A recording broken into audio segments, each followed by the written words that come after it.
What's up, everybody, and welcome back to Bobby's Big Board. Today we're kicking off a new series called Hold or Fold, where I break down 10 of the most polarizing players in Dynasty right now and tell you whether they're worth keeping or it's time to move on. So let's get right into it.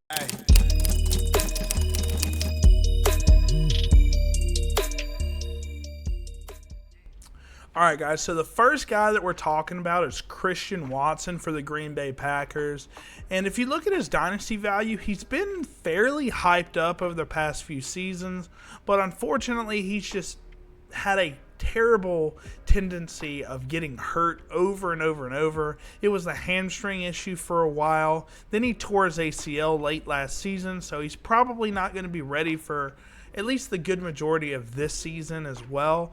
So he is super talented. You know, he went to a small school in North Dakota State, I believe.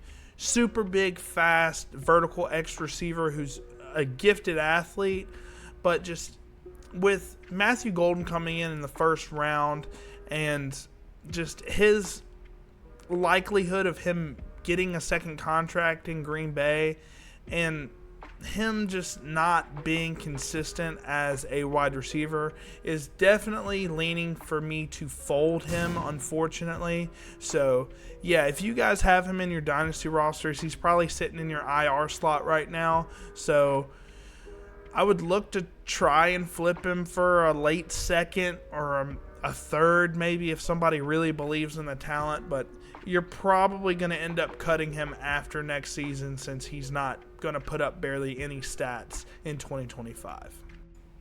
Next up, we got a guy that I value very heavily. It's CeeDee Lamb of the Dallas Cowboys, and a lot of people are kind of talking about him as a sell in some of my leagues, which is kind of crazy in my opinion, so I have him on the list. So CeeDee Lamb is coming off a wide receiver 8 season where he didn't have a starting quarterback the majority of the year, and the offense just really wasn't clicking. In 2023, he was a wide receiver 1 by a good margin as well. So people are asking the question, yeah, he's an elite upside player with, some good consistency over the past 3-4 years, but is it time to sell him for a king's ransom? And I think no, guys. I think you gotta hold CeeDee Lamb here. If you have him as your wide receiver 1 on your team, I think you're sitting pretty. I'm gonna keep this one short and sweet, guys. There should be no reason that you're selling CeeDee Lamb unless the offer is absolutely wild. Alright, so next up on our list, we got George Pickens to talk about. He's coming off a rough season where he finishes the wide receiver 42, which obviously isn't great. He really underperformed. He had some big-time games here and there, but nothing too spectacular. I obviously think he's a great talent. He's got some of the best highlight reel catches that you'll see in the NFL as well as in college. I think he's a great separator at the deep levels of the field, so I think he's a classic vertical X type of receiver, and I think his situation is getting better in terms of where he's going to in the Dallas Cowboys versus the run-heavy offense that Arthur Smith was running. Do I think he's going to be magically better at consistency in the Cowboy system where he's not even going to be the wide receiver 1? I don't think so.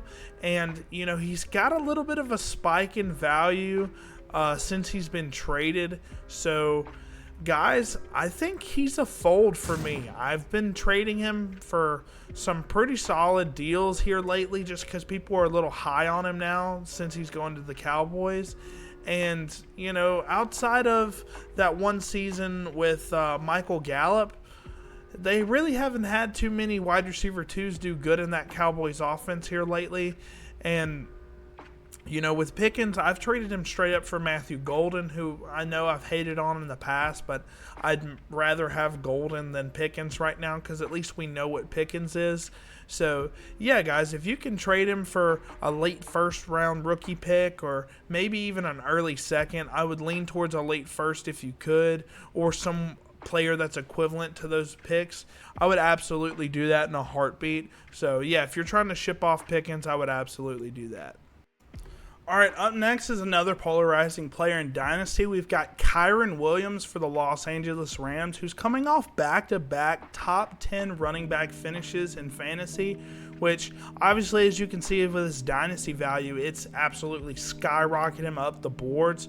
You know, he's a former day 3 pick, and guys, with day 3 picks, they just don't really hit after their rookie contract a lot of the times. There are examples of that, but with Kyren Williams, you know, they've been drafting running back fairly highly in the draft over the past few years, you know, so, you know, with Blake Corum relatively early and the guy out of Auburn as well that they drafted in this draft, I just don't see Kyren getting a long-term deal with the Rams, and I think he's going to move on to a much worse situation because, honestly, guys, with the Rams, there's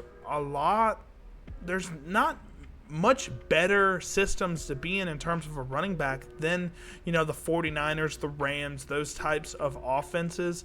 And Kyren's in a great situation, and we just have no idea where he's going to go after his rookie contract, which I believe he is a free agent after next season, I believe. So, yeah, he's got to be a fold for me, guys. I think he's great value as of right now, but in the next 2-3 years, we have no idea where he's going to end up, and who knows if he can reproduce what he's doing with the Rams in another system. And guys, we've seen running backs in the McVay system go elsewhere just to fail miserably. So, yeah, kind of expect the same type of dip in performance with Kyren whenever he moves on from the Rams, because I really think that's likely. With your running backs, you want long-term outlook, and with Kyren, I just don't think he has it. All right, up next, we have T. Higgins of the Cincinnati Bengals, who is now currently under contract for a good while now. He's the highest paid wide receiver in the NFL. Very, very talented possession receiver, and in one of the best passing attack offenses in the NFL. But he's the wide receiver 17 right now, and he has a tough time staying healthy for a full season. You know, he'll play that classic 14, 15 games, but he's pretty much guaranteed to miss at least 3 or 4 games every single year, which is kind of troublesome. But with T. Higgins, he's very borderline for me as a hold or a fold. I think it just depends on your situation. Obviously, if you're contending, you want to hold him. And if you're rebuilding, he's kind of a fold. If I had to choose, I'm probably holding T. Higgins just due to the fact that he is very consistent when he plays, even with Jamar Chase being their wide receiver 1, their dominant wide receiver 1. T. Higgins is still out there performing and having some big-time fantasy games for us. So, yeah, I'd probably lean hold here. So, if you're an owner of T. Higgins, unless the deal's really good, I'm probably holding off. All right, up next is a guy that I'm not really seeing a lot of people talk about, and it's Javonte Williams for the Dallas Cowboys. So, you look at his dynasty value, it's definitely in the dirt right now. He's going way down there in terms of running back value at ADP, which is a little surprising because I think he is the running back 1 for the Dallas Cowboys, a team that historically really likes to run the football. Now, do I think Javonte Williams is a super talented running back? Not really.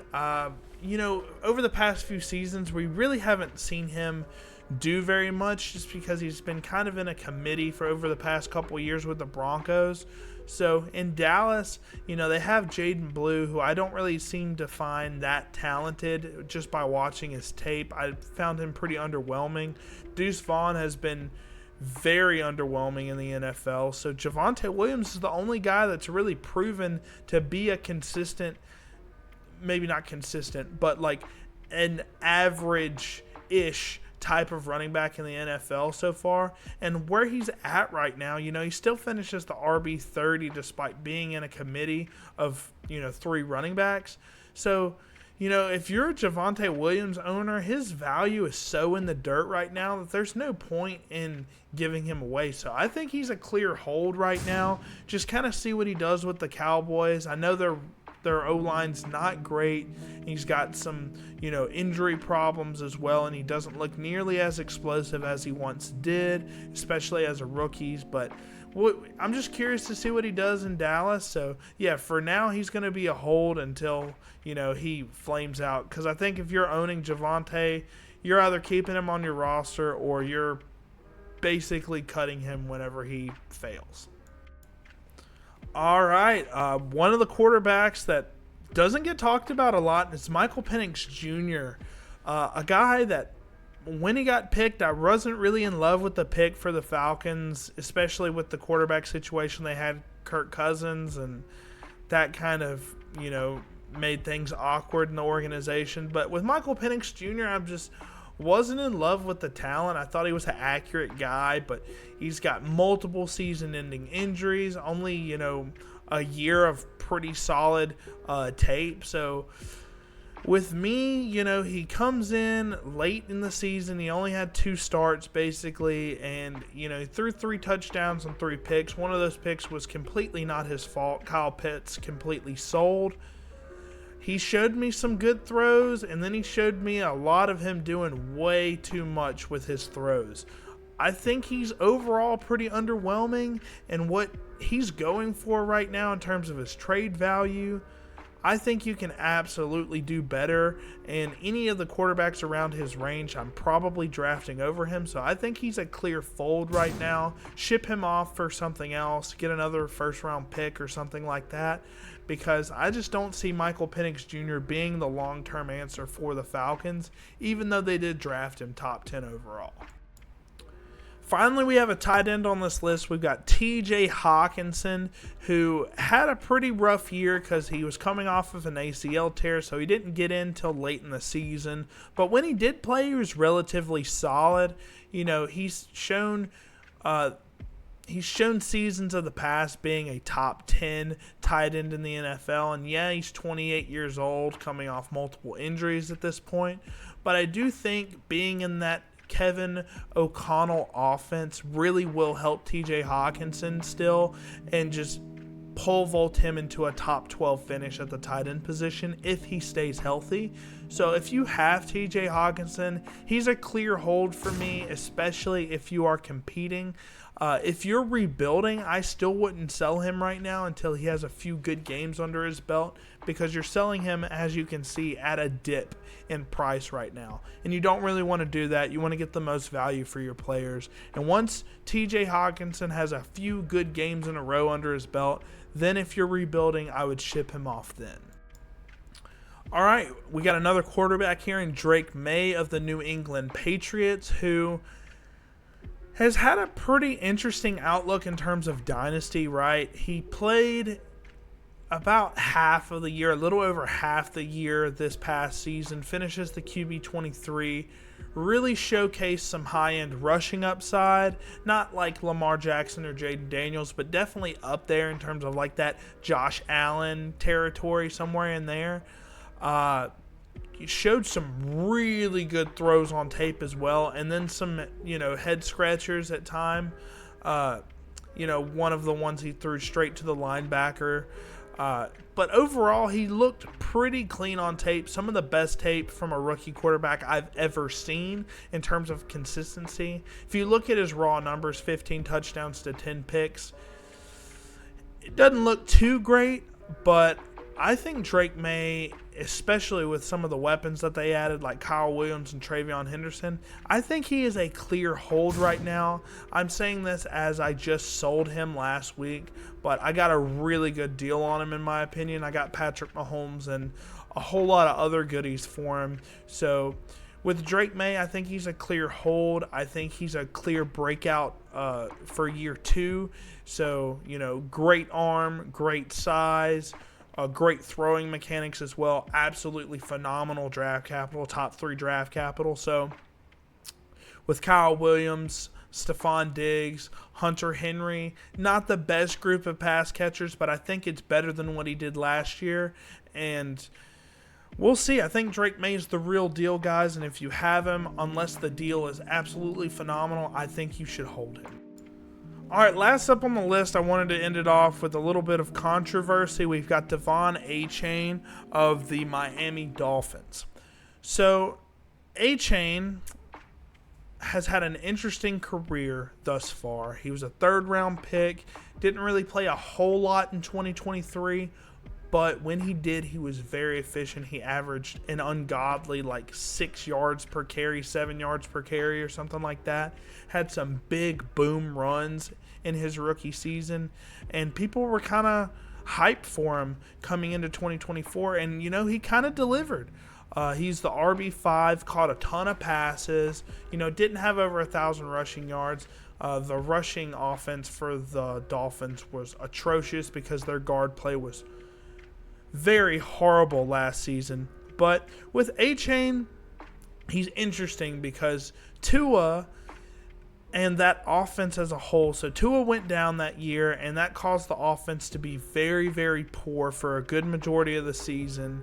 And when Skylar Thompson and Brett Huntley were in there, they were so terrified to throw down the field to Waddle and Tyreek. As you can see, both of their values have went into the trash over this past year just because the offense was terrible, and they threw to Achane a lot.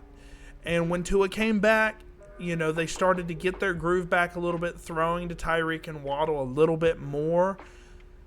But Achane was still getting a lot of targets. He wasn't very efficient with his targets, and outside of a boom or bust run here and there where he'd break one off for 50, 60 yards, I just don't think Achane is efficient as a runner, regardless of his talent as a runner. It's just due to that offensive line being very poor, and I think they'll get back to their throwing downfield ways in 2025, get back to that offense that we saw in 2023, and I think Achane's going to regress a little bit. So guys, at his current value, where he's being valued as a top 5 running back in Dynasty, I am folding on Devon Achane, and I'm going to get a package for him in this offseason before he disappoints in 2025.